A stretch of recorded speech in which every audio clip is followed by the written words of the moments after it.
J'entends de parler des bases et les limites de la confiance. Les bases et les limites de la confiance. On a précisé une chose très importante dans notre phase introductive. On disait que la confiance était essentielle dans toute relation humaine et dans la relation surtout avec Dieu, qu'elle peut élever, guérir, construire ou détruire lorsqu'elle est mal placée. La Bible donne des principes solides. Où placer sa confiance, comment la construire et quelles limites respecter pour éviter la déception, la manipulation ou la chute spirituelle. On avait parlé des différentes bases auxquelles nous pouvons bâtir notre confiance, et je pense que c'est dans cet élan qu'on s'était arrêté ce jour-là. Alléluia. Et dans notre première des bases que nous avons posées comme un sage architecte, nous avons parlé de la confiance doit commencer par Dieu. Donc le premier fondement de votre confiance, c'est d'abord entre Dieu. Parce que nous pensons que nous devons baser la confiance dans l'être humain, dans la personne, dans le sociétaire. Donc ça doit d'abord commencer envers Dieu. Dieu est la fondation de toute confiance.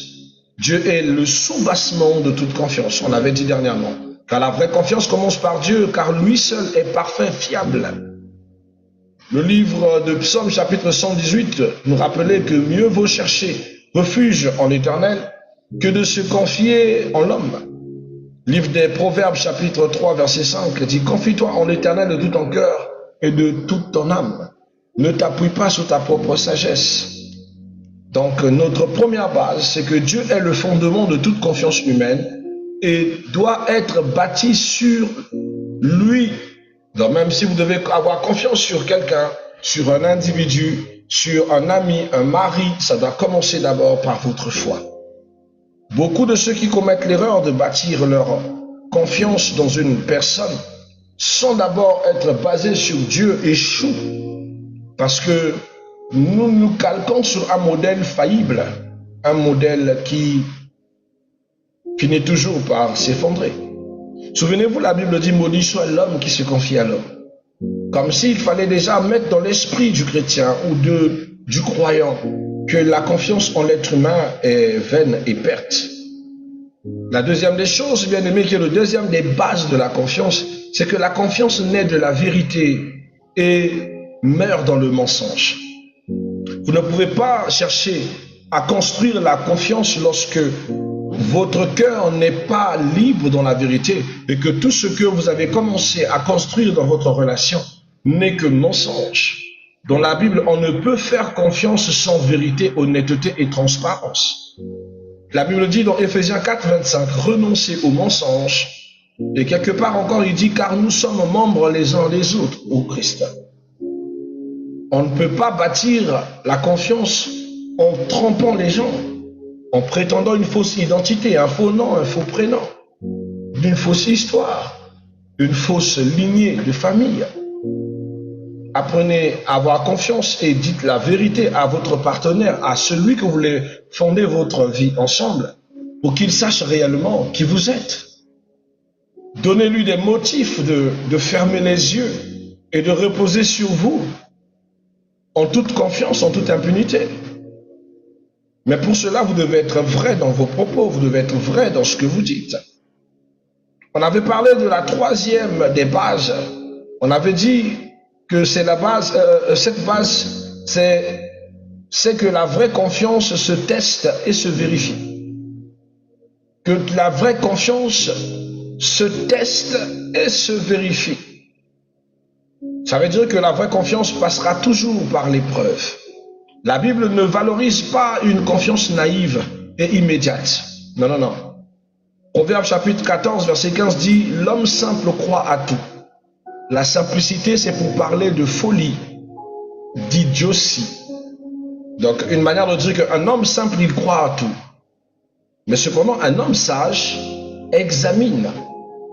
1 Thessaloniciens chapitre 5, 21 nous dit: examinez toutes les choses, retenez ce qui est bon et prenez ce qui est mal. Vous verrez que dans la logique biblique, la confiance passera toujours par une examination, un test. Je ne peux pas m'engager avec toi si je ne te mets pas suffisamment à l'épreuve. Je ne te jure pas digne de confiance. Si je dois te juger digne de confiance, alors je dois mettre des paramètres d'épreuve qui me prouvent que je peux compter sur toi. Vous savez, dans le livre de 2 Samuel, carrément même dans 2 Chroniques, on parle d'une histoire de David. David devait aller vers une conquête. Alors, il était déjà à bout de sa conquête. David décide de mettre à l'épreuve ses meilleurs soldats. Il dit qu'il avait soif d'eau. Alors, là où il y avait de l'eau potable, c'était juste après le camp de guerre. Et il y avait encore des soldats, des Philistins qui traînaient là-bas. David leur dit, alors prenez des récipients, allez me prendre de l'eau car j'ai soif.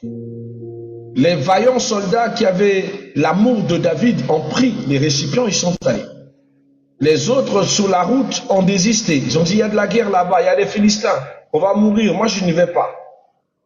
Et la plupart avaient désisté. Ils étaient à peine une douzaine, une quinzaine, qui étaient allés jusqu'au front et après le front pour aller prendre de l'eau pour David et ont ramené à David l'eau. David n'a pas bu cette eau. David a utilisé ce subterfuge pour savoir s'il peut avoir confiance en ceux qui sont tout autour de lui. Et il venait de comprendre que tout autour de lui, tout le monde n'était pas personnage de confiance. Mais ceux qui étaient capables d'aller jusqu'au bout avec lui n'étaient capables 15.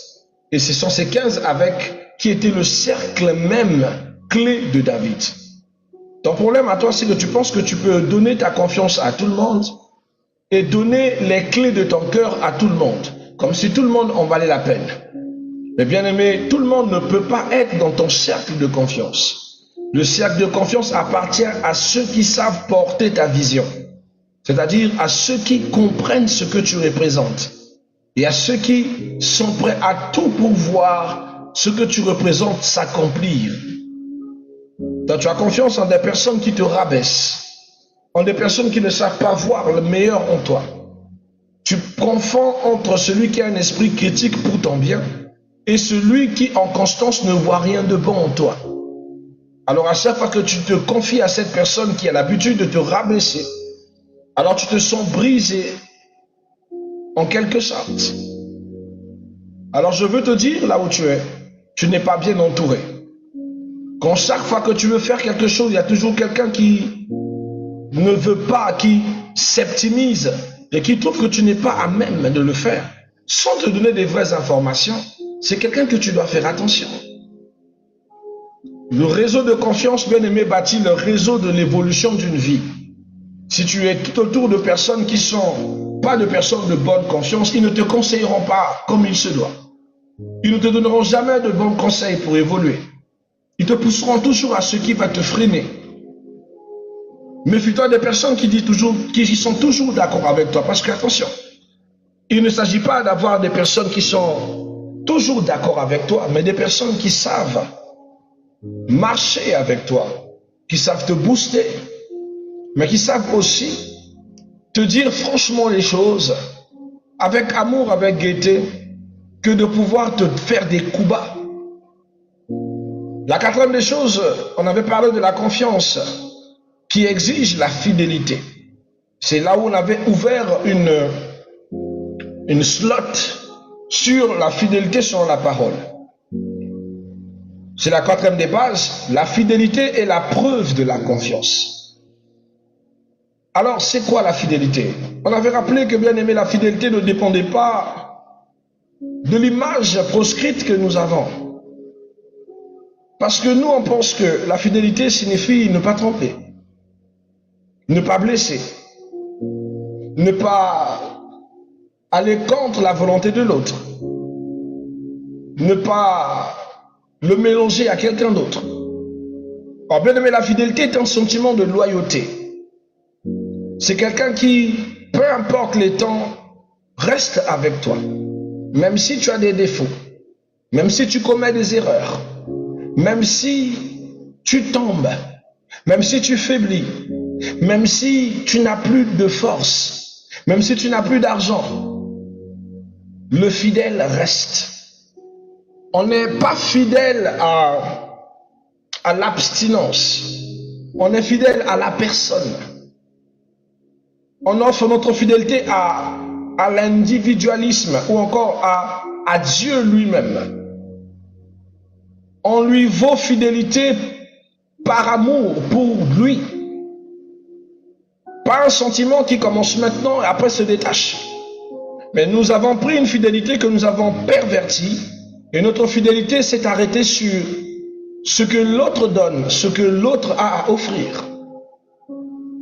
Ça veut dire que le jour où l'autre commet une erreur, notre fidélité ou la fidélité s'arrête. Ça veut dire que votre fidélité n'est pas capable de supporter les erreurs de l'autre, de supporter les amalgames. C'est pas de la fidélité. Je vais m'exprimer encore d'une façon claire. On avait parlé de ça dernièrement.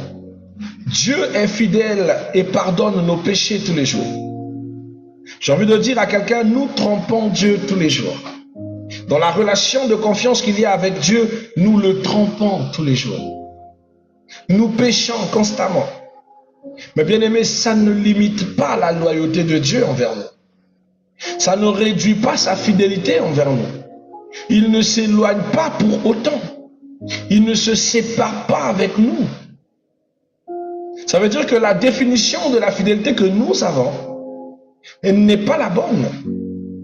Nous pensons que lorsque il y a transgression, c'est que la fidélité est bafouée. Non. Bien aimé, bien au contraire, c'est lors des épreuves qu'on reconnaît la loyauté. C'est lors des lèsements qu'on reconnaît celui qui est fidèle. C'est lors des blessures qu'on reconnaît celui qui vraiment matérialise sa fidélité. On base sa confiance sur celui qui reste même quand le vent souffle. Quand même les erreurs prospèrent. Celui qui reste est vraiment celui qui est un homme de confiance. C'est un être fidèle. Alléluia. J'ai passé des moments difficiles avec l'Église. Des moments où j'ai vu tout le conseil ecclésiastique, mes proches, mes amis, les gens que j'aimais beaucoup, que je portais dans mon cœur, m'ont fait du mal. Ils ont retourné l'église pendant mon absence. Se sont séparés, ils sont partis. D'autres ont tiré les cartes, ils sont partis. Il ne me restait que 2 personnes dans le conseil. Mes 2 fils, pasteurs. Le pasteur Jude Emmanuel, le pasteur Youssef. C'était les 2 qui me restaient.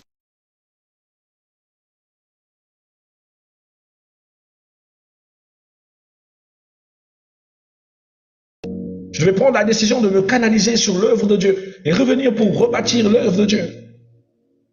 Mais je ne peux que compter sur ceux qui sont restés. Et quand même, je leur ai demandé, mais pourquoi vous êtes restés et les autres sont partis? Et dit, nous focalisons sur toi. Il y avait des injures, il y avait des méprises, il y avait plein de choses qui se disaient à mon sujet. Mais ils n'ont pas écouté les injures. Ils n'ont pas écouté la méprise. Ils sont restés fidèles à l'engagement qu'ils avaient avec Dieu sous la direction de ma personne. Voilà de la loyauté, voilà de la fidélité. Quand même s'il y avait de la vérité, ils sont restés. Or que ce n'était pas vrai, il n'y avait pas de vérité dans leurs accusations. C'était de l'amalgame juste pour me salir. Mais dans cette épreuve, je sus qui était avec moi et qui n'était pas avec moi. Dans un conseil muni de près de 20 personnes dans le conseil. 20 personnes dans le conseil. Il n'y en a que 2 qui ont cru en toi. Tout le reste m'ont crucifié comme Jésus à la croix. J'ai envie de te dire ceci. Si tu ne peux pas être épaulé quand même les critiques se font contre toi, si tu ne peux pas être assisté, quand même tu as commis des erreurs, alors tu n'as pas des personnes fidèles tout autour de toi. Tu n'as pas des personnes de confiance. Amen. David a commis une erreur avec Uri. Mais il y avait des gens de confiance autour de lui. Quand même son fils Absalom l'a chassé du pouvoir. et que même son fils Absalom voulait le faire du mal, David n'a pas voulu atteindre à la vie d'Absalom, mais Absalom voulait de la vie de David. Son cortège, c'est-à-dire sa zone de confiance, s'est levé pour le sécuriser. Ils ont même neutralisé Absalom, allant au-delà de la volonté de David, parce qu'ils savaient que tôt ou tard Absalom allait tuer David. Le seuil de confiance, en fait qu'ils ont pris des décisions dures au détriment de David. C'est fort, hein? C'est très très fort. Et même quand David a vu cet acte, c'était son meilleur ailier qui a tué Absalom. Son propre fils, il ne l'a pas condamné. Parce qu'il sait que c'est un homme de confiance. Souvent quand vous êtes face à quelqu'un qui a mis sa loyauté à votre service, a mis sa fidélité, parce que c'est l'une des bases de la fidélité, de la confiance, la fidélité à l'épreuve, peu importe les saisons, vous aurez du mal à se détacher de cette personne, parce que vous savez que deux comme lui n'existent pas. Voilà pourquoi, bien aimé, peu importe les épreuves que nous passons avec Dieu, nous ne le laissons pas. Deux fois Dieu tarde à nous répondre, mais on ne le laisse pas. Deux fois Dieu refuse même de nous donner ce que l'on pense bien pour nous donner autre chose. On ne le laisse pas. Parce que nous avons un passif avec l'Éternel. Ce passif qui nous rappelle qu'il ne nous a jamais abandonnés. Qu'il est toujours avec nous et ses choix sont toujours parfaits. Même si deux fois ça ne se passe pas comme on veut, mais quand il établit sa volonté, nous sommes dans la joie. C'est-à-dire que on reconnaît sa loyauté, sa fidélité. Et c'est ce qui fait que nous fondons notre confiance en lui. C'est ça la dimension de la fidélité dans la confiance. La fidélité que doit avoir même une relation de couple. Mais toi, ta fidélité, c'est monsieur ne doit pas me tromper. Si monsieur te trompe, je brise le mariage. Oh là là, c'est de l'immaturité. Alors tu n'as rien compris en matière de confiance. Vous devez savoir que tromper, ce n'est pas une chose aisée. Hein? Un homme qui trompe et qui revient chez lui à la maison, pourquoi ne pas tout simplement continuer sa route? Il revient parce que d'ailleurs, ce n'est pas sa base. Je n'acclame pas les hommes qui font ces conneries-là. Mais c'est juste pour rappeler que il fait le tout pour ne pas que ces bêtises atteignent la maison. Parce que la maison, c'est un endroit qui ne veut pas du tout souiller, qui ne veut pas du tout voir briser. Mais c'est un homme qui commet des erreurs. Si vous êtes face à ces erreurs, ne brisez pas votre relation. Et la hauteur de pardonner. Et la hauteur de ne pas tout gâcher. Ne fondez pas la confiance sur sa capacité à résister aux femmes ou aux hommes, tout dépend de quelle partie vous êtes, mais plutôt à sa loyauté envers vous. En fait, qu'il est toujours avec vous, qu'il est engagé dans tout ce qu'il fait avec vous, qu'il participe à vous, à vos rêves, à vos visions, que vous bâtissez quelque chose ensemble. C'est dans ça que votre confiance doit être bâtie, pas dans ses erreurs. Parce que quand les erreurs viendront, alors votre foyer sera brisé. Et vous oublierez tout ce que vous avez fait l'un pour l'autre. Vous oublierez tout ce que vous avez sacrifié, pour l'un comme pour l'autre. Et ce qui se passe dans les couples aujourd'hui, vous voyez un couple bien investi dans leur façon de vivre ensemble, qui se construisent, qui va dans une vision. Mais quand le diable viendra envoyer une Chandramukhi, un petit piège, bam, l'immaturité brise le foyer. Et la personne ne voit pas les hauteurs de tout ce qu'ils ont traversé ensemble. Bien aimé, c'est la dimension qu'a atteint certaines servantes. Que Dieu bénisse la sœur Déborah Lukao. Il y a de cela peut-être 2, 3 ans, 4 ans. La sœur Déborah Lukao a été sur un centre médiatique. En même temps qu'elle préparait sa sortie d'une très belle chanson que j'ai toujours aimée, Satan avec ma vie, je dis non. Il y a la sortie scandaleuse des vidéos scandaleuses de son mari pasteur. dans des ébats sexuels, sur les réseaux sociaux. Ah oui, qu'est-ce que les pasteurs n'ont pas dit? Des pasteurs sont sortis dans les médias, des pasteurs ont fait des réunions, des pasteurs ont envoyé des messages directs sur Internet, sur leur compte, leur page, pour dire à la sœur Déborah, tu peux divorcer. Tu es libre de quitter cette relation.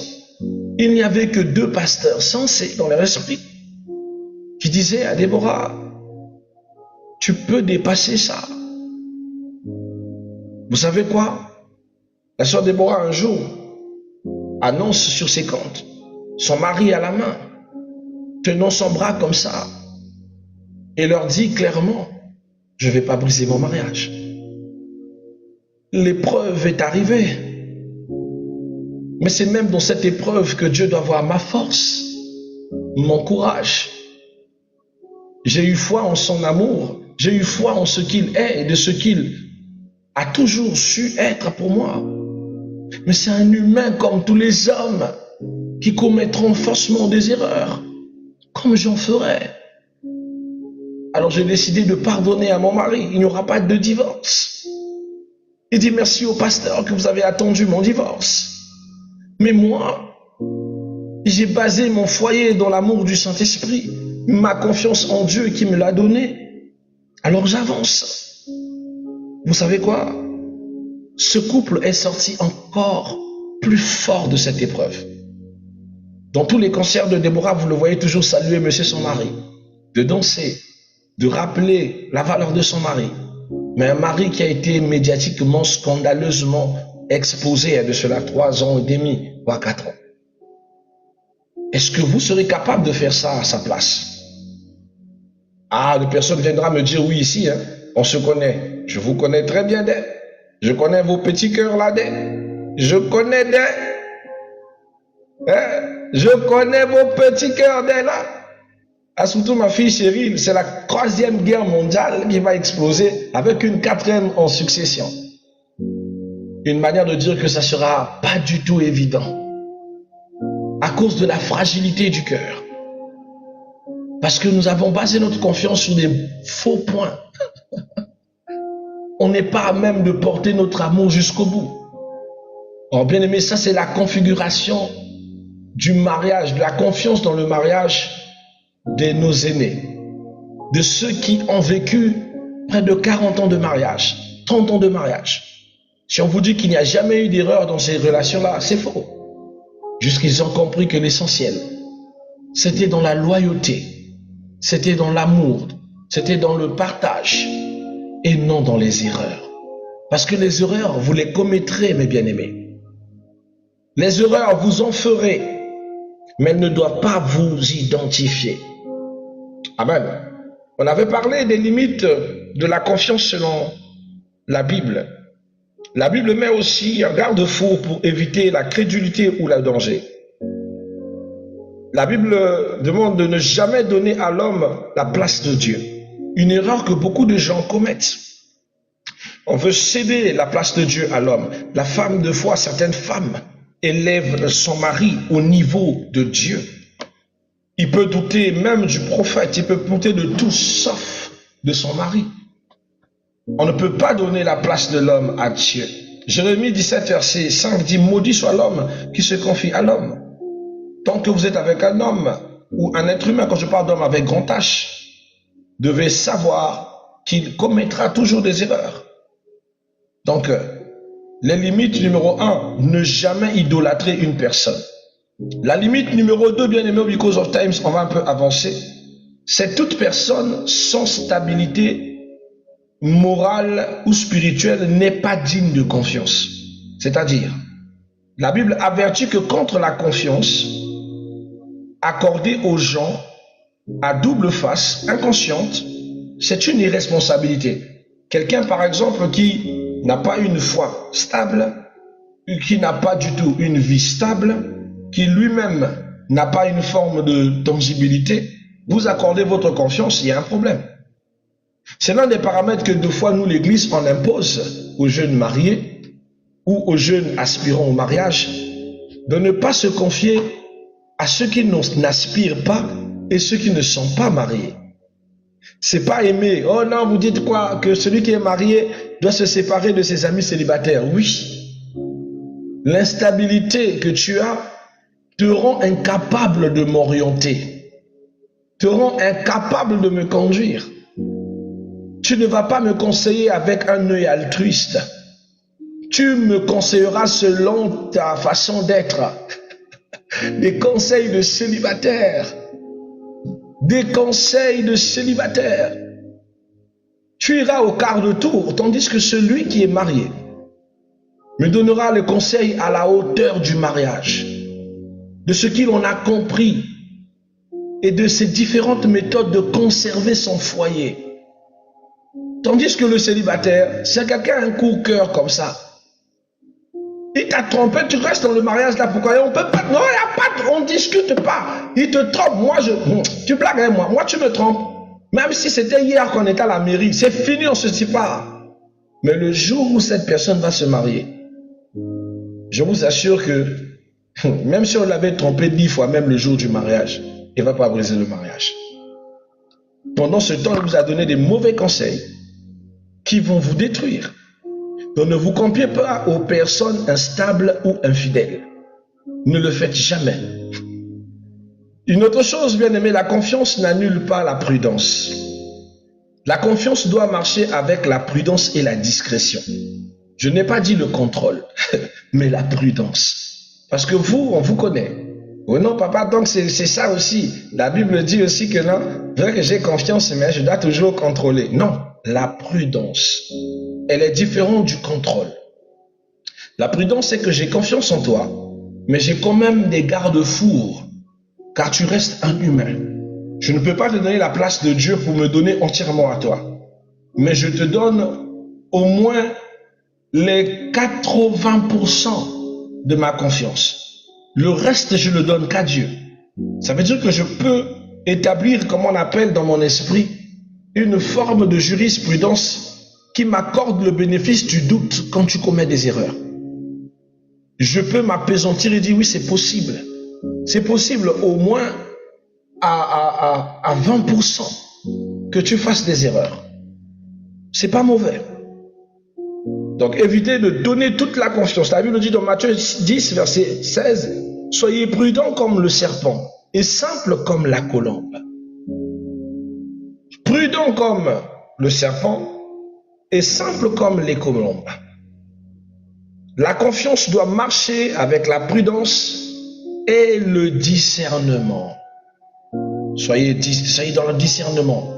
Ne vous donnez pas facilement. Ne vous laissez pas emboîter un chemin que vous allez perdre, briser, parce que vous aurez donné facilement votre confiance à la mauvaise personne. D'accord? 4. Ne pas faire confiance à sa propre chair. Votre propre corps. La Bible est claire. La limite 4, c'est se confier en Dieu plus qu'en ses émotions ou ses impulsions. Même nous avons nos propres limites. Proverbe 28, verset 26 nous dit, celui qui se confie en son propre cœur est un insensé. Celui qui se confie en son propre cœur est un insensé. Oh papa, j'ai laissé parler mon cœur. Papa, j'ai préféré que mon cœur me pousse. J'ai préféré que mon cœur me conduise. Mais ton cœur, est-ce qu'il s'édifie lui-même? Non. Est-ce que ton cœur est sage? On va chez les sages pour rechercher de la sagesse.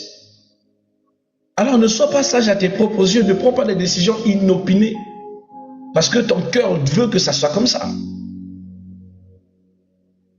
Demande à ton cœur. Alléluia. Demande à ton cœur. Ça, est-ce que demande la sagesse aux autres et demande à ton cœur est-ce qu'elle est suffisamment à même de pouvoir répondre à tous les besoins? Je ne pense pas. Combien de fois je reçois des bien-aimés dans le Seigneur qui ont envie de tout casser? Elle a décidé, je brise, papa, je sors du mariage. Mon cœur n'est plus dans ce foyer. Patati patata. Mais quand vous parlez, c'est de la colère tout simplement. C'est une décision que tu as prise maintenant.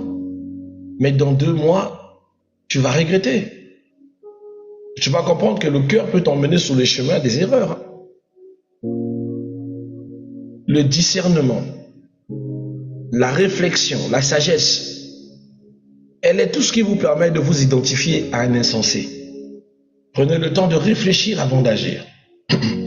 Un jour, je vous partageais les 2 revers de mon divorce. Le revers où je me suis senti soulagé de m'être séparé d'une femme pareille. Le deuxième revers, c'est que le jour J même de mon divorce, la nuit,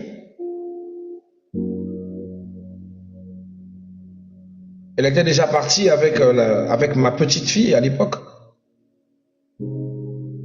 Je me suis retrouvé me levant à minuit, 1h, 2h, en train de les chercher dans la maison. Dieu venait de m'apprendre la plus belle leçon de ma vie. La personne que je ne pouvais plus supporter, mais c'est moi, à 1h, 2h du matin, je les cherche dans la maison. Et je l'appelle par nos petits noms, le petit nom. Je l'appelle par le petit nom. Mais tu es où? Vous êtes où? Johanna? Johanna? Je les cherche dans la maison. Comme un fou. Mais ils sont où? Et j'ai oublié qu'ils ne sont plus là. Je ne sais pas si c'était le sommeil, si c'était l'envoûtement. Mais Dieu venait de m'apprendre quelque chose. Que j'avais pris une décision qui allait cisailler ma vie, toute ma vie.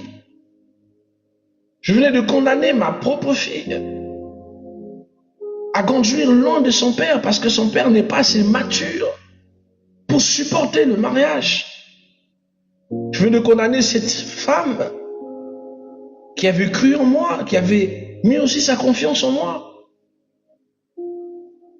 à redevenir la femme de quelqu'un d'autre avec des blessures que j'aurais créées. Parce que je n'ai pas eu la maturité de comprendre ses peines, de la pardonner, de lui donner la capacité, la possibilité d'être meilleur. Je n'ai pas vu ses inquiétudes. Je n'ai que vu, moi, mon ego et ce que j'avais besoin d'obtenir. C'est vrai que ce n'était pas le choix de Dieu, mais ce n'est pas elle qui m'a choisi. C'est moi qui ai choisi. J'ai décidé de ne pas attendre le choix de Dieu. J'ai fait ce choix. Elle ne méritait pas ça. Je me suis retrouvé seul dans mon lit en train de pleurer. Lorsque je me suis rendu compte, en fait, ils sont plus là. J'ai pleuré. Je dis mince. Donc j'ai pris cette décision.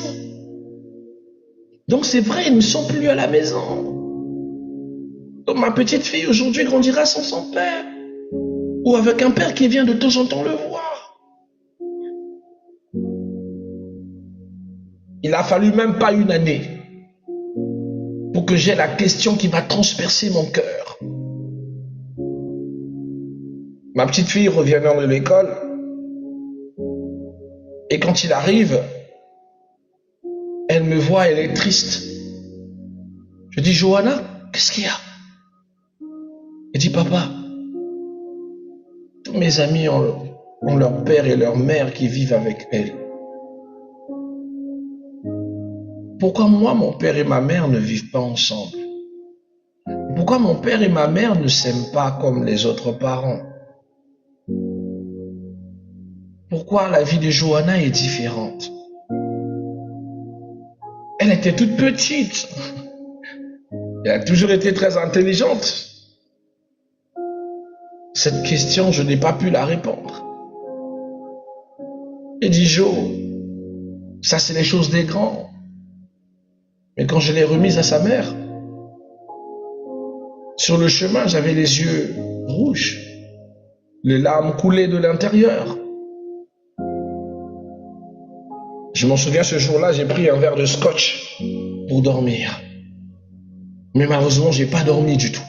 Vous devez comprendre que vos choix et ceux à quels vous prenez peuvent avoir des effets catatoniques. Le mariage n'est pas une chose à la l'aveuglette. La confiance dans leur relation ne donne pas à n'importe qui. Vous devez choisir avant que vous ne recevez des vrais impacts. Mais quand vous avez déjà commencé à bâtir quelque chose et que vous trouvez un soulagement à briser cette chose au détriment de voir ce que vous représentez et les charges et les responsabilités que vous avez fermé des enfants rebelles, des enfants qui vont grandir sans instruction, sans amour, qui vont répéter les erreurs de vos parents. Vous allez briser des destinées par votre propre égoïsme parce que vous avez du mal à attendre le choix de Dieu et que vous ne savez pas comment baser une vraie confiance et que vous êtes juste fixé sur votre égoïsme. Elle ne me regardait plus, elle ne s'habillait pas comme je ne voulais, elle ne me parlait plus comme je le sentais. Elle me laissait mourir affamée. Mais toi, qu'est-ce que tu faisais pour qu'elle se comporte aussi mal? Quels sont les actes que tu faisais pour qu'elle devienne aussi désagréable? Madame, qu'est-ce que tu faisais pour que monsieur devienne aussi pire? Pourquoi avais-tu du mal à t'assumer devant les hommes ou devant les autres? Pourquoi avais-tu du mal à te porter? Moi, je prends un cas de figure, juste un cas de figure, c'est très important. C'est très important. Un cas de figure. Je dis shalom à la sœur Carmélia. Il dit, je suis resté seul car à 18 ans, je suis marié avec un homme qui sortait en boîte, s'occupait pas de moi. Je l'ai quitté et c'était une libération. Dieu voit tout. Tous les cas sont pas les mêmes. J'ai même regretté, j'ai jamais regretté. Dieu connaît ce que j'ai vécu. On prend ce cadran, c'est très important. Elle a raison de ne pas regretter du tout.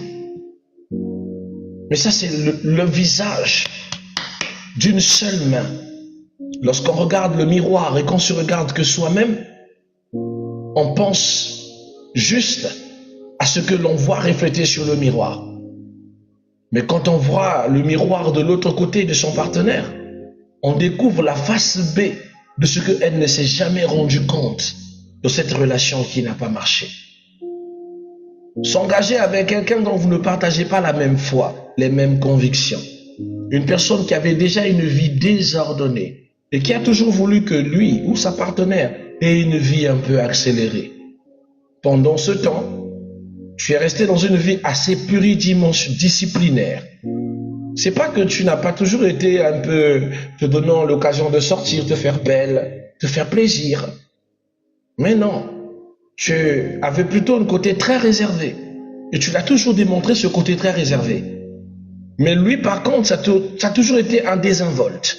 C'est-à-dire quelqu'un qui sort, qui aime être avec les autres, partager un peu après le travail, être avec les autres, sortir, etc. Dans le mariage, ce sentiment s'est comprimé au début. Mais après, ça n'a pas pu rester contenu. Parce que ce qu'il attend de sa partenaire n'est pas ce qu'il vit. Et ce que toi aussi tu attends de lui, en tant que ton partenaire, c'est pas ce qu'il a démontré. Vous étiez des forces contraires. Ce n'était pas une affaire que de confiance, c'était une affaire de choix d'un partenaire qui ne vous est pas, qui n'est pas adapté à vous, qui n'est pas adapté à votre manière de vivre, à votre façon d'être, à la discipline que tu t'es imposée comme femme. Et lui, de l'indiscipline qu'il attend aussi de sa femme. Parce que nous, on pense que comme on est chrétien, tout doit être sérieux. C'est à cause de ça que certains foyers pastoraux sont tristes. Et que certains foyers chrétiens sont tellement lugubres. Mon Dieu, si tu sors de la vie paganiste, que tu deviens chrétien, que tu épouses un chrétien, tu vas perdre le goût à la vie. Parce que vous êtes monotone. Vous pensez qu'il ne faut pas sortir. Faut pas aller se promener, faut pas aller au parc, faut même pas aller à un petit, on va dire quoi, open space, pour prendre un petit quelque chose. Non, vous restez cloîtrés dans les murs de la maison, l'église, intercession, etc. Vous pensez que c'est ça, l'image que la Bible enseigne. Non, c'est faux. Zéro romance. Vous ne vous chantez pas de chansons, l'homme ne peut pas... Il y a pas, je vous assure, les couples chrétiens, Ça craint. Mais si vous avez quelqu'un qui est adapté à cette vie, ça va.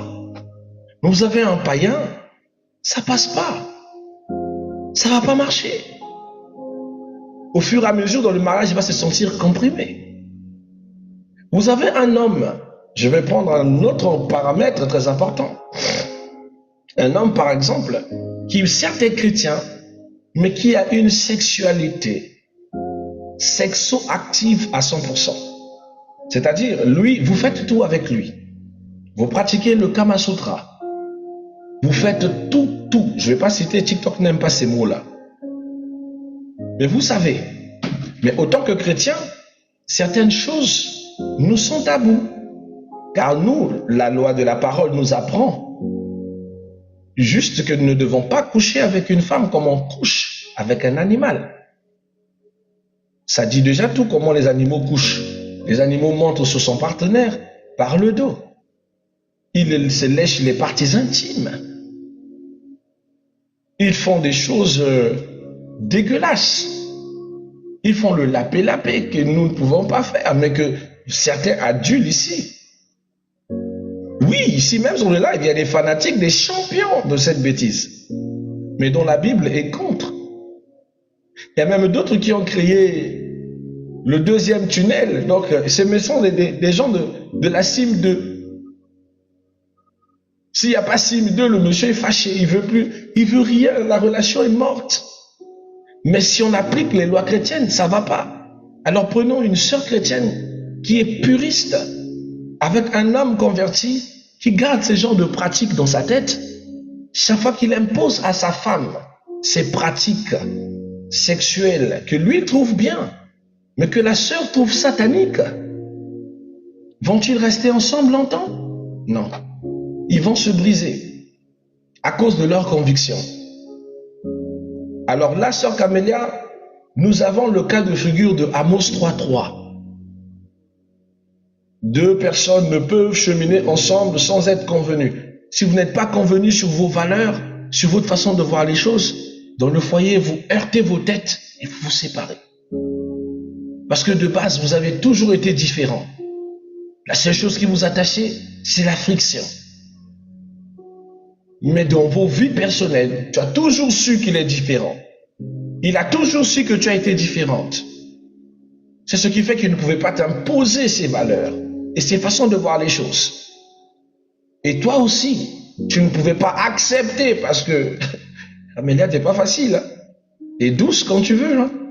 Mais quand tu es décidé dans ta position, c'est le mal de fer. Dans ce genre de sillon, vous avez le problème d'Amos 3.3. Vous n'êtes pas convenu, alors ça va se briser.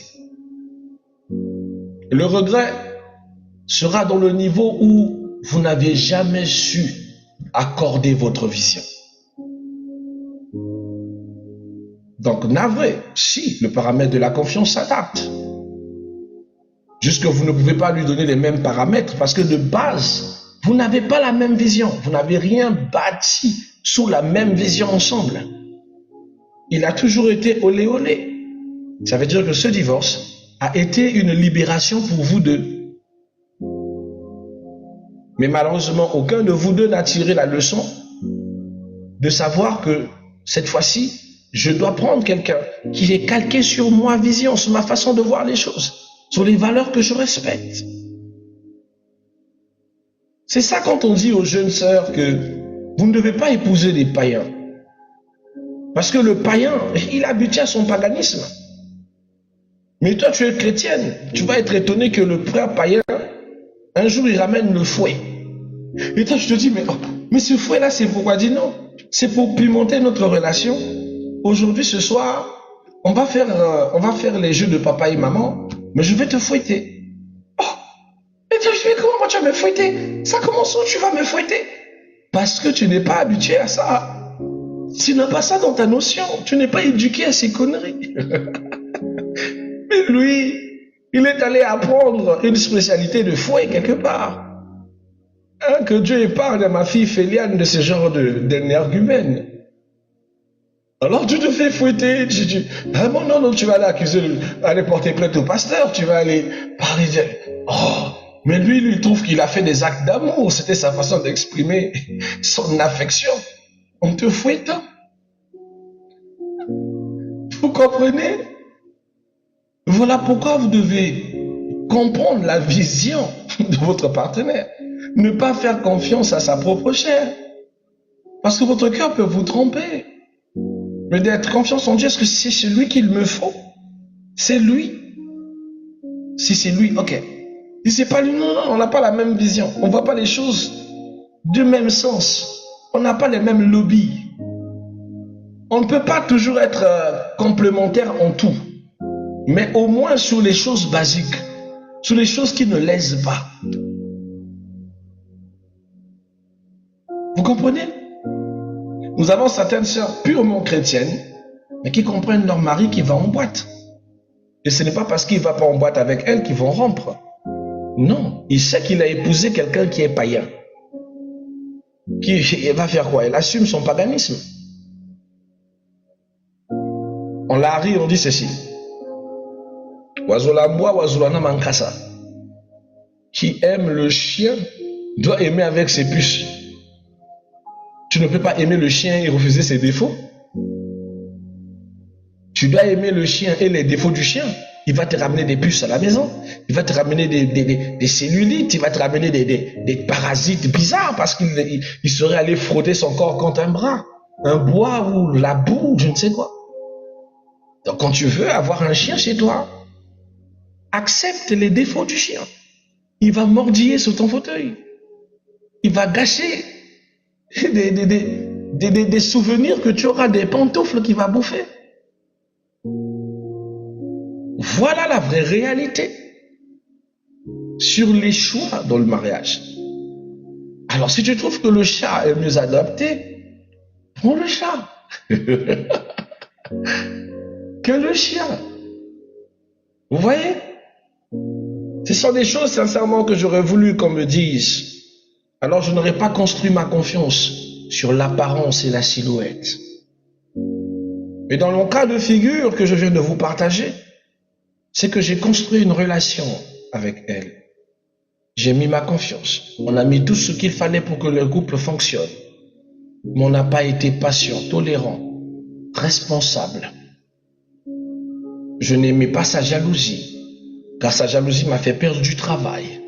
Il m'a fait perdre des contrats. Sa jalousie m'a rendu triste, m'a rendu pauvre. Mais son problème, c'est quoi? C'est qu'il n'était pas adapté à mon appel. Et je le savais, parce que Dieu m'avait dit d'attendre. Mais moi, au lieu d'attendre, j'ai écouté des faux prophètes.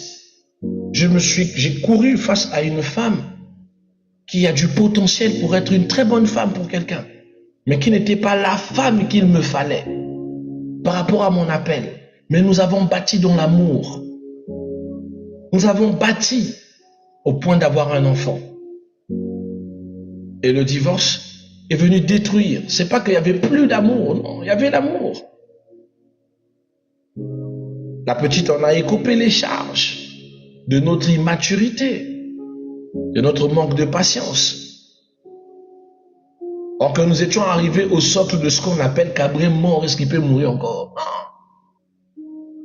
Donc on ne pouvait pas opter que pour le divorce, on pouvait voir les aînés qui devaient nous conseiller. C'est plus tard que j'ai compris que je pouvais même l'envoyer dans des centres de formation de maman pasteur. Il y avait plusieurs options. Mais l'option la plus simple que nous on trouve, c'est briser. Et c'est juste après avoir brisé que vous voyez les dégâts de ce brisement, que vous comprenez que vous avez pris des décisions trop actives, trop rapides.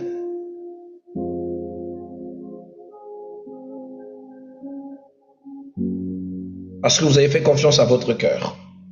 Et votre cœur vous a menti. D'accord? Donc faites pas cette erreur. Comment reconstruire la confiance brisée? Parce que ça arrivera que la confiance que vous avez donnée à quelqu'un puisse connaître des séismes. Oh là là, l'heure va vite. Mais la Bible nous recommande, Psaume 141, 147 plutôt, le verset 3, il dit, il guérit ceux qui ont le cœur brisé. Dieu a la possibilité de guérir un cœur brisé. Alors que faire?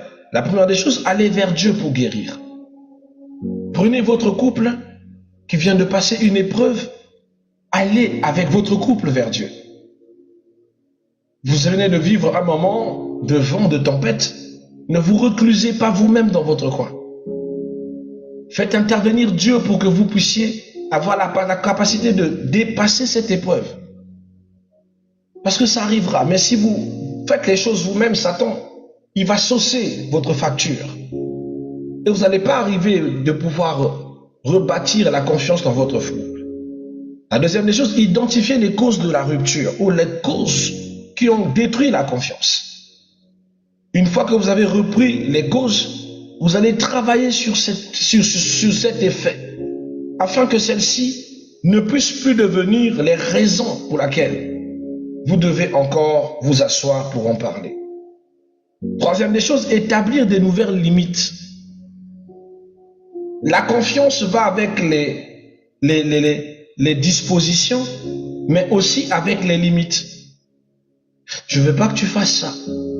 Je ne veux pas que tu atteignes ce niveau-là. Dans mon foyer et dans le général, quand j'enseigne sur le mariage, je dis toujours, le foyer, c'est toi et ton mari. Point barre. Ceux qui sont à l'extérieur, ce n'est pas le foyer. Si vous commettez la maladresse de mélanger votre foyer avec l'extérieur, les amis, les connaissances, c'est vous qui détruisez votre foyer. J'aime ma belle-mère, j'aime mes belles-sœurs, mais elles ne sont pas mon foyer. Ce qui se passe chez nous reste chez nous. Ce sont des lois de la confiance. Ma souffrance, ça ne concerne que toi, madame, mon épouse. Les autres n'ont pas besoin de le connaître. Si nous avons mangé, si nous n'avons pas mangé, ça ne regarde que toi et moi. Il est hors de question que la rue sache que toi et moi, on n'a pas mangé. On s'est chamaillé, il n'y a que toi et moi qui devrons arranger. Ou si tu ne supportes pas, on a des témoins de mariage auxquels tu peux aller voir. Ou encore mon père spirituel, un pasteur. Vous voyez, ce sont des paramètres qui vous gardent dans un secret léthargique de votre foyer. Que vous ne mettez pas une troisième personne qui viendra semer le caca, je vous assure. Or, si vous avez l'habitude de prendre toutes vos frustrations dans le couple, ramener dans votre famille, vous salissez votre partenaire et les mauvais langages qui sortiront vont juste conduire à ce que votre couple se fragilise davantage. Non seulement, bien que vous allez ramener deux fois de la cohésion, mais votre famille ne respectera plus votre mari, respectera plus votre femme, parce qu'à chaque moindre petite erreur, tu te comportes comme le plus immature de toute la galaxie pour aller emmener tes problèmes en famille. Lorsque ta famille, ce n'est plus que tes parents, ta famille, c'est lui, c'est elle. Vous ne discutez pas, vous n'arrangez pas, alors vous vous plaignez de pourquoi votre foyer se disloque. Vous êtes un foyer qui ne partage pas. Dans vos priorités, ce n'est pas vous deux. C'est de l'immaturité au sens propre. Et si tu n'as pas compris ces choses, alors tu seras comme les petites Françaises de France ou les vieilles Françaises de France, sans insulter, mariées 7 fois, mais sans rien dans la tête.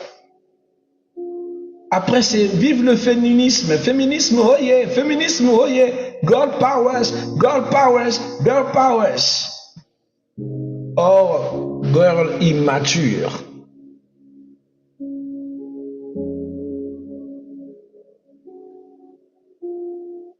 Il n'y a que des parents immatures qui donnent la faute à leurs enfants. Ouais. Les enfants mal tournés, le parent immature donne la faute aux enfants. La maturité des parents, quand ils sont face aux enfants qui ont mal tourné, ils disent c'est leur éducation qui est là.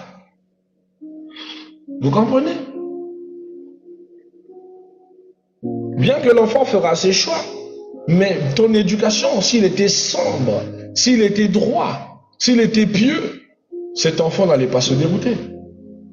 Si tu as été trop laxiste, tu lui donnais tout, tu le comprenais, tout ce qu'il voulait, tu achetais, tout ce que...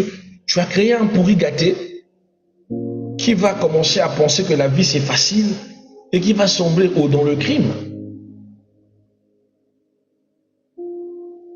Moi, j'aimais ma mère. On va dans un marché, je vois une chaussure qui me plaît.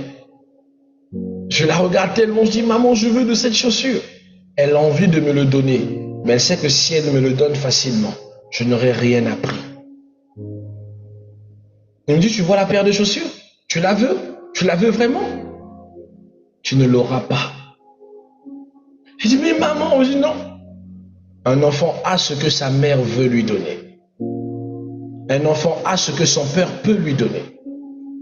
Un enfant n'a pas seulement ce qu'il veut.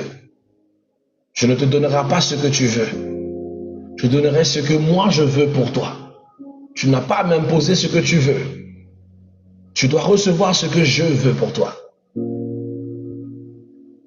C'était une réponse qui était dure pour moi, mes bien-aimés.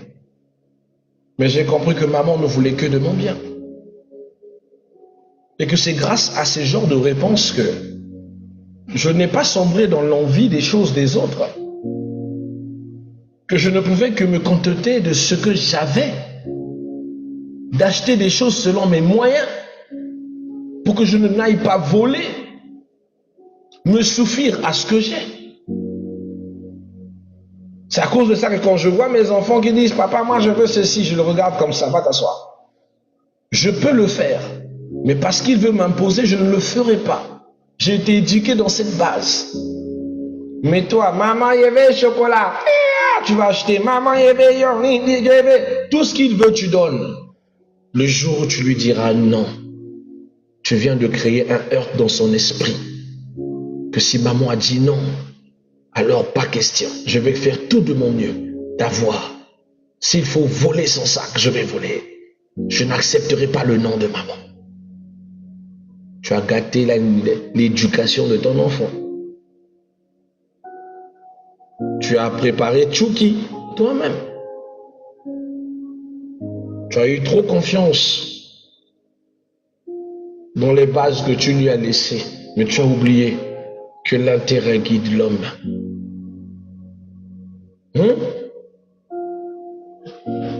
Il faut en avoir dans le tibia. 4. Mettre des preuves concrètes du changement.